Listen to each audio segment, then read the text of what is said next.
Sí. Quería deciros que en ocasiones los libros son o suponen un viaje. El libro que os vamos a presentar lo es.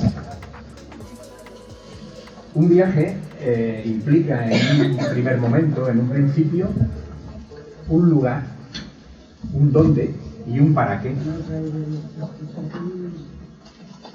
Si me permitís seguir con la comparación, ese dónde y esa finalidad, ese para qué, pues hablaríamos de la idea inicial del libro. Después hablaríamos también del proceso seguido. El viaje es el viaje en sí. En la escritura del libro sería el proceso de escritura y cómo se ha llegado a redactar, ¿no? a escribir.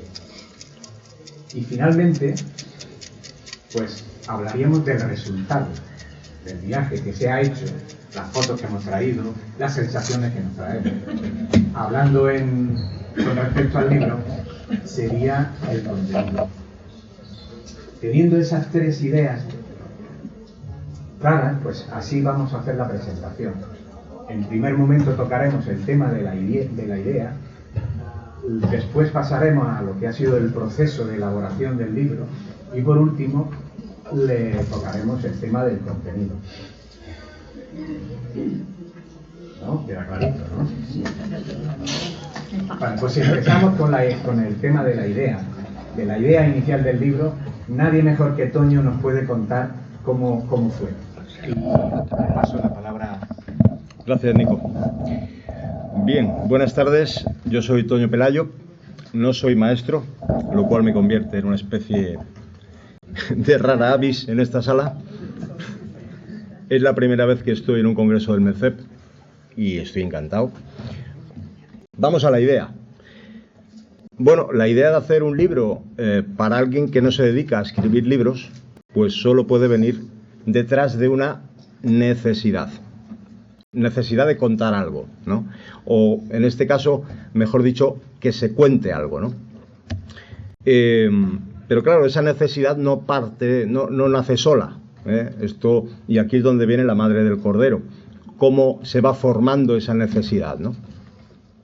Esto es un proceso largo en el tiempo que se inicia pues en un momento que yo no sabría señalar en el calendario, pero posiblemente cuando conocí a Olga y empecé a conocer los detalles de la escuela que proponía, o en algún encuentro en Horcajo de Montemayor, o tomando una caña con Enrique, etcétera, etcétera, ¿no?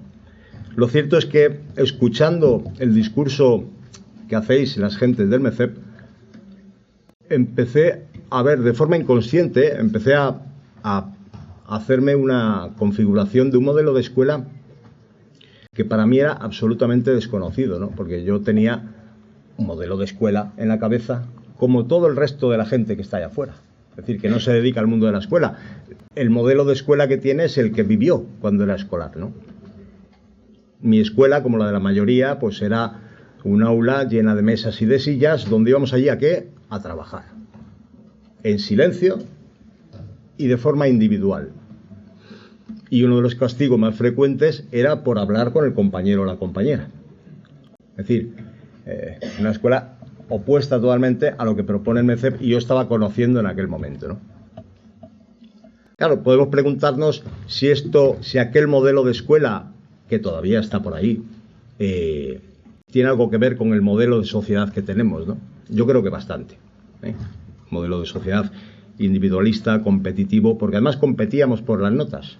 Es decir, esto es fantástico, ¿no? Bien, bueno, pues a medida que voy conociendo y perfilando ese modelo de escuela, me doy cuenta del gran desconocimiento que hay al mismo tiempo en la sociedad y de forma transversal en todas las capas sociales sobre este modelo educativo y sobre todo también de la manera de entender a la infancia, ¿no? Que eso es algo que os caracteriza bastante, ¿no? La manera de comprender lo que pasa en esos primeros años de la infancia, ¿no? Bien, ya de una manera más consciente, bueno, pues voy, claro, cuando te interesa algo, esa curiosidad ya pasa a un interés y ya me voy dando cuenta de, bueno, pues de cómo se ningunea a la educación infantil, a nivel administrativo, a nivel político, a nivel escolar, a nivel social, ¿no? Me doy cuenta de, bueno, pues que esa gran importancia que tiene la educación infantil no se refleja luego en materia educativa, ni en materia de respeto a los derechos de la infancia, ni en todo esto, ¿no? Yo creo que por ahí ya se empieza a abrir un abismo entre ese conocimiento que veo, bueno, en unas burbujas que estáis ahí, pero que ese conocimiento está ahí. La gente no lo conoce. Y me parece fundamental, sobre todo en la educación infantil, que las familias tienen tanta importancia, que esas características de los aprendizajes y de los desarrollos que entendéis, pues que salga de aquí, ¿no? Porque aquí os estáis retroalimentando, pero es difícil que eso salga afuera, ¿no? Entonces la intención era que aquello saliera afuera, pinchar esas burbujas y que aquel conocimiento saliera afuera, ¿no? Bueno, al mismo tiempo también me doy cuenta de que vivimos en una sociedad que tiene dos características que no había habido nunca, jamás, en la historia, jamás. Una de ellas es la poca cantidad de infancia, ¿no? En la escuela se reúnen, pero cuando salen de la escuela, pues hay pueblos donde hay un niño, una niña, ¿no? Donde, o ninguno, o ninguna. Esto es un problema para la propia infancia. Quizá la escuela tiene que darle una vuelta y repensarlo. De esto también se habla en el libro, ¿no? Y otra característica muy importante, nueva, es la digitalización social, ¿no? Cómo los medios digitales están condicionando a nivel neuronal los desarrollos de la infancia, cómo están condicionando las relaciones entre adultos e infancia, en fin, todo esto es algo, bueno, y podemos ver también, o ignorarlo, ya es cada vez más difícil ignorarlo, la llegada del negacionismo fascista, ¿no? Es decir, esto ya está llegando a las aulas. Estas tres características ya hacen que la necesidad sea algo irrefrenable, ¿no? Entonces, claro, ¿cómo llevar a cabo aquello? ¿Cómo contar aquello, ¿no? A mí nunca tuve un plan B. O sea, la primera idea era llevarlo a cabo, bueno, pues como yo lo había vivido. Es decir, escuchando esas conversaciones de maestros y maestras del MECEP, ¿no? Entonces, bueno, llegado el momento, lo hablo con Olga, le propongo, bueno, le cuento la idea, ¿no? De hacer un libro, de grabar conversaciones y luego pasarlas al papel, convertirlo en un libro, ¿no? Y bueno, Olga me dice que se lo comente a Martín, ¿no? A ver qué opina Martín. Vamos un fin de semana de junio de 2023 a Horcajo de Montemayor, lo hablamos con Martín, Martín opina que es interesante y que podemos probar a ver qué pasa, ¿no? Y en aquel fin de semana ya se propone que Pepi tiene que estar en esto, ¿no? Entonces yo hablo con Pepi al día siguiente, a los 2 días, y Pepi pues opina más o menos lo mismo, ¿no? Que es interesante, pero que vamos a probar a ver qué pasa. Y yo creo que aquí, esto es en junio, al mes siguiente, que ya se hace el Congreso del MECEP en Granada, ya se reúnen y hacen un esquema, un esqueleto de lo que se puede o se debe tratar en esas conversaciones, ¿no? Y a partir de allá la pelota empieza a rodar y empieza el proceso. Yo creo que ya imparable. Hasta antes de ayer, porque el libro está caliente, le podéis tocar. Ha salido de la imprenta antes de ayer. O sea, antes de ayer no, pero hace una semana.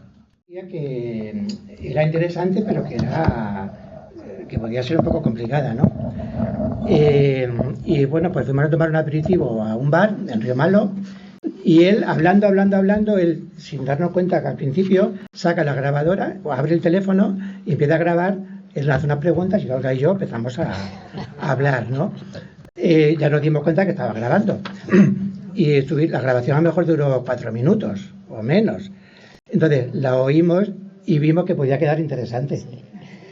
Y a partir de ahí le dijimos, Toño, esto necesita un guión para que no nos quedemos cosas interesantes sin hablar.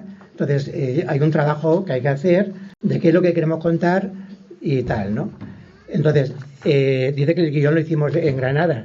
No, el primer guión lo hizo Toño y de ese guión previo de Toño, luego en Granada ya hicimos, entre los tres, hicimos el guión ya más elaborado, ¿no? Y a partir de ese guión, Toño hace las preguntas para nosotros luego ya poder conversar. Solo decir que cuando Toño planteó la idea, a mí me pareció genial, pero yo como siempre dije, vale, yo hablo lo que sea necesario, pero nada más. Conmigo no cuentes ni para escribir ni para nada, hablar y hablar y hablar.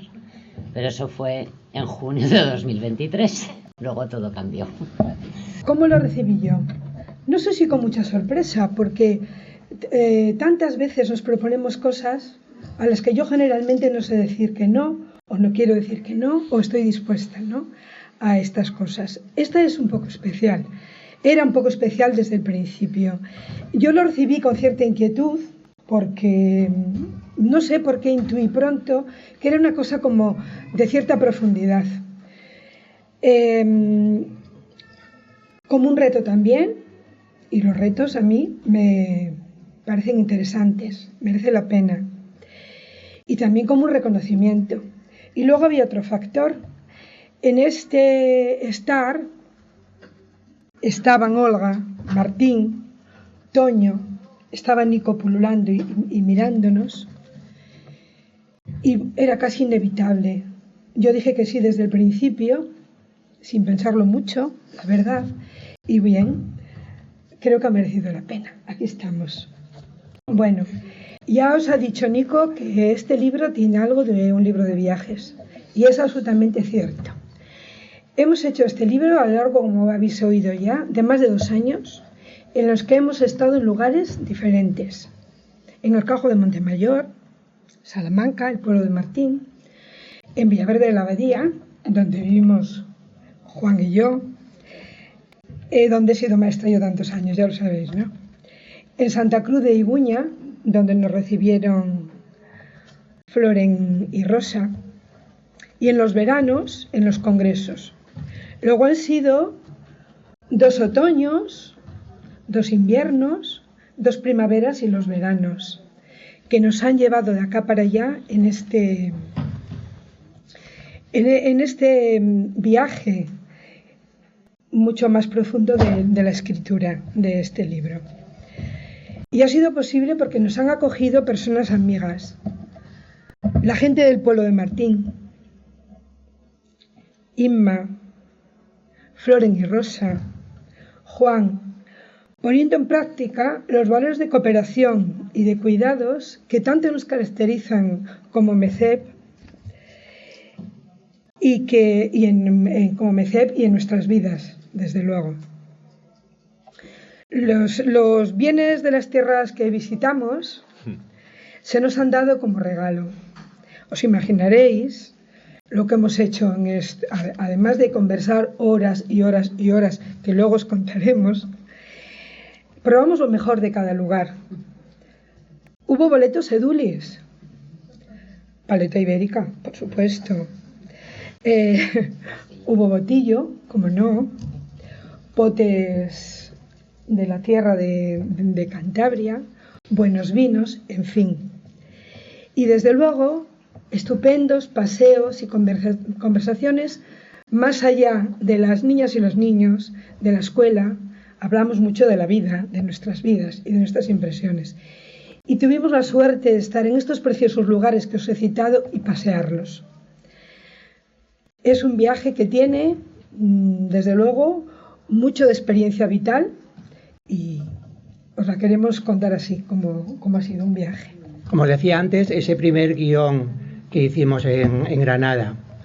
Luego Toño, de ese guión, Toño elaboró las preguntas y pues todo el verano, en el propio verano, trabajando ya, preparando, hablando de cuándo vamos a empezar y cómo vamos a hacerlo, ¿no? Entonces ya acordamos que ya teníamos las preguntas para que fuéramos reflexionando sobre ellas y acordamos que el primer encuentro lo hagamos en Horcajo a principio del otoño, en octubre, porque era buena época teníamos 2 meses para trabajarlo de septiembre y octubre y ahí así quedamos. Llegamos allí, lo que ha contado Pepi también, de toda esa vivencia que vamos teniendo en cada encuentro, pero la parte de la grabación, todas las mañanas por el desayuno empezábamos a grabar, hacíamos un pequeño descanso a media mañana y seguíamos grabando, ¿no? La gente que estaba acompañándonos, pues hacía sus escarceos o nos preparaba la comida o los aperitivos. Y así pues nos poníamos a conversar, ¿no? En el primer encuentro pusimos la fecha del segundo, que fue en diciembre, donde Pepi y Juan. Hicimos lo mismo, y en el tercer encuentro fue en Cantabria, que es la casa de Rosa y Floren. Y así el siguiente año lo mismo. Empezamos en Horcajo, seguimos en el invierno en El Bierzo y terminamos esa vez en marzo, más pronto, en Cantabria, para que nos diera más tiempo desde marzo hasta junio, hasta ahora, para remates, las correcciones últimas, todo el proceso último de maquetación, de confeccionar ya el libro físico, ¿no? Y bueno, deciros que han sido 38 grabaciones y en total han sido más de 50 horas grabadas. Esas grabaciones luego hay que pasarlas a papel.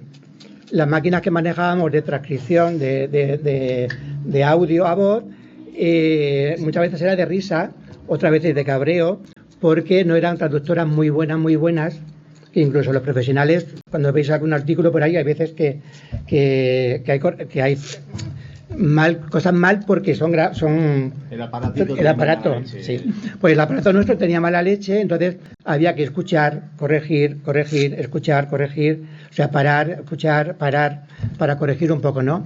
Empezó Toño a hacer ese trabajo y Toño se fue un poco más allá y empezaba ya a retocar un poco para darle un poco mejor forma. Vimos que eso para él era mucho trabajo, puesto que también tiene su trabajo del día a día. Entonces yo, como estaba más ocioso, le pedí que yo hacía ese trabajo previo. Entonces, a partir del primer encuentro hasta el segundo, a partir del segundo ya me hice cargo de transcribir. Yo organizaba, limpiaba la grabación, la transcripción, yo corregía lo mío y le mandaba a Toño, y luego Toño era siempre, todo pasaba por Toño, que coordinaba. Y luego Toño se lo mandaba a Olga y a Pepi, ellas corregían su parte, su conversación, su diálogo, y una vez que estaba todo corregido, Toño lo organizaba otra vez y nos lo devolvía, para que nosotros ya lo fuéramos leyendo.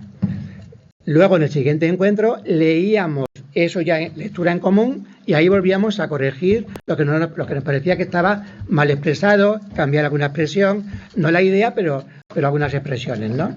O sea que ha sido un trabajo. Y luego ya después de marzo, que ya teníamos todo terminado, pues volvimos a hacer varias reuniones online para decidir fotos, decidir maquetación, discutir cómo queríamos que quedara el texto, la portada, la contraportada, pues todo eso, ¿no? Y luego ahí ya nos han ayudado también en la parte de la maquetación José Luis y la portada y la contraportada, pues Paco Osorio. Bueno, y no nos podemos olvidar también de las personas... Y de las personas que la han leído, y las 3 personas de aquí de Cantabria que leyeron ya cuando estaba todo el texto ya montado, pues también la lectura, por si daba lugar todavía alguna... Aquí están además... La lectura del borrador ha sido un regalo de Juli, Cacho, Elena, Seoane y José Osoro. Un aplauso, por favor, para estas 3 personas.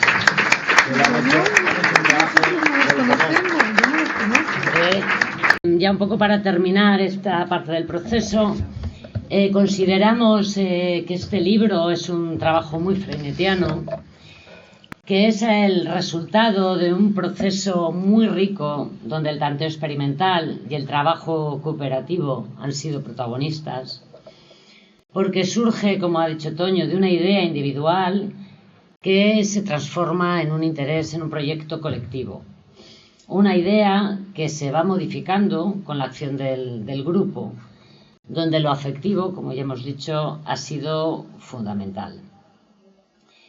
Como todo proceso basado en el método natural, pues también hemos ido tanteando, hemos ido experimentando, nos hemos equivocado, hemos tenido muchos aciertos, yo creo, hemos aprendido muchísimo, hemos disfrutado también, pero también hemos tenido nuestras dudas, nuestras discusiones. José puede contar algunas, pero bueno, al final hemos llegado hasta aquí, ¿no? Quizás lo más complejo de todo ha sido transformar el lenguaje oral, porque han sido conversaciones que hemos estado y dale y venga, además a la gente que nos conocéis sabéis que no lo hacemos mal, trasladar eso al lenguaje escrito, sin perder la idea de conversación. De hecho, cuando comentaba Martín que leíamos, bueno, pues es lo que ya Toño nos había pasado. Claro, cuando de repente nos poníamos como lectoras, como lectores de papel escrito, esto así no puede ser, ¿no?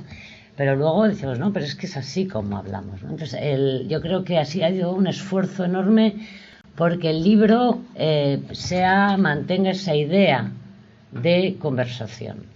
Entonces aparecen leísmos, laísmos, pues porque hablamos como hablamos. Entonces hay cosas que sí están corregidas, por supuesto, pero bueno, hay otras que mantienen.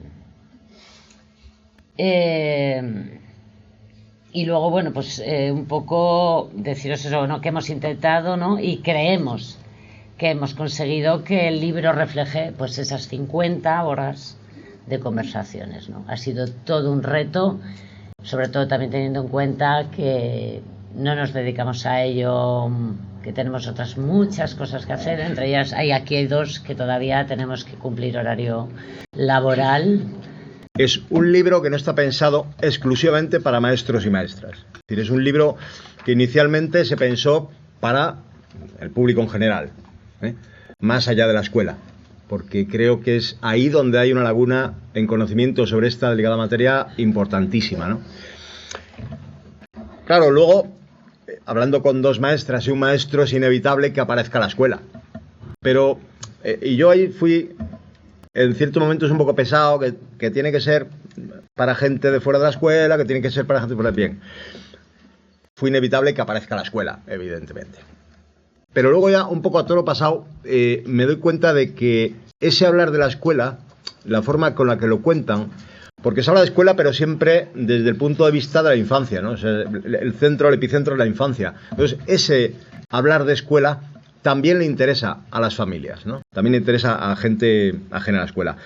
No es un libro de autoayuda, no es un libro de recetas mágicas, es un libro que intenta hacer comprender, sobre todo a las personas que no están familiarizadas con la infancia, qué pasa en esas primeras edades, ¿no? Creo que es un libro que se basa en eso. La idea, cuando se tiene una idea y aquello se convierte en algo tangible, la mayoría de las veces, por no decir todas, lo hablamos esta mañana, ¿no? Que el resultado es diferente a la idea. Es muy difícil que la idea, como tú la tienes aquí, luego sea algo tangible tal cual, ¿no? En este caso ocurre lo mismo, pero yo humildemente os digo que mejora la idea. Así os lo digo, sinceramente, ¿no? Son conversaciones, como hemos dicho, 50 horas de conversación. Hay 3 voces hablando, conversando, y una cuarta voz que es la persona escuchante, es la que hace las preguntas. Es una persona que está allí, ajena al mundo de la escuela, y hace preguntas que le interesan desde el punto de vista, bueno, pues de una persona que no está familiarizada con la escuela ni con la educación infantil, ¿no? Pero le interesa conocer a la infancia. Esa es la esencia del libro, ¿vale? Yo os recomiendo que compréis el libro, que os pongáis cómodos y cómodas, que apaguéis el móvil, por favor, que os alejéis del ruido y que disfrutéis. Ese es mi consejo. Poco más. Yo no tengo mucho más que decir, porque el contenido está ahí. Os voy a leer lo que es la contraportada, porque nos pareció, es cosecha de Toño, cuando nos lo presentó. Después de oírnos. ¿Cuál? En la contraportada. Entonces, porque es una síntesis de todo el contenido profundo que muestra el libro, ¿no? Entonces dice, educar no es imponer, aprender no es repetir de memoria, proteger no es impedir que las criaturas actúen de forma autónoma, motivar no es infundir miedo al fallar, que ningún juguete sustituya al afecto, que aburrirse casi nunca es una pérdida de tiempo, que poseer muchos bienes materiales no es sinónimo de felicidad, acompañar no es coaccionar, estimular no es llenar el día con actividades, participar no es simplemente estar allí, sino tomar decisiones, que los ritmos de aprendizaje y desarrollo son muy personales y no siempre coinciden con lo que esperamos las personas adultas, y que de imponerse nuestras prisas no se obtendrán consecuencias positivas, que los niños y niñas en su relación con otras personas entienden desde muy temprano el respeto hacia su persona o la ausencia de éste, de forma similar a las personas adultas. Que la infancia aprende desde el comienzo todo aquello que emana de su entorno más cercano, lo bueno y lo malo, por mucho que nuestra intención sea que aprendan solo una parte de aquella realidad. Olga, Martín y yo hablamos mucho durante este tiempo, hemos hablado muchísimo, pero ha habido una persona que ha escuchado y que es en realidad el autor de la idea y algo más. Mirad, no sé si este libro hila fino, como dice Nico en el preámbulo, que no sé si este libro hila fino, como dice Nico en el preámbulo, pero puedo deciros que Toño nos ha retado con preguntas sobre la infancia que son claves y nos ha dejado el hilo suelto para ir tejiendo este libro, hecho de charlas y de su escucha atenta, porque Toño sabe escuchar y lo ha hecho atentamente, con respeto y cariño, generando un ámbito de seguridad para expresarnos como somos, desde nuestra experiencia. Pero en este libro, Toño ha hecho mucho más. Ha generado la narrativa que invita a leer. Nos irá llevando en un viaje por los lugares de encuentro y por los temas fundamentales de esta complejidad que es la infancia.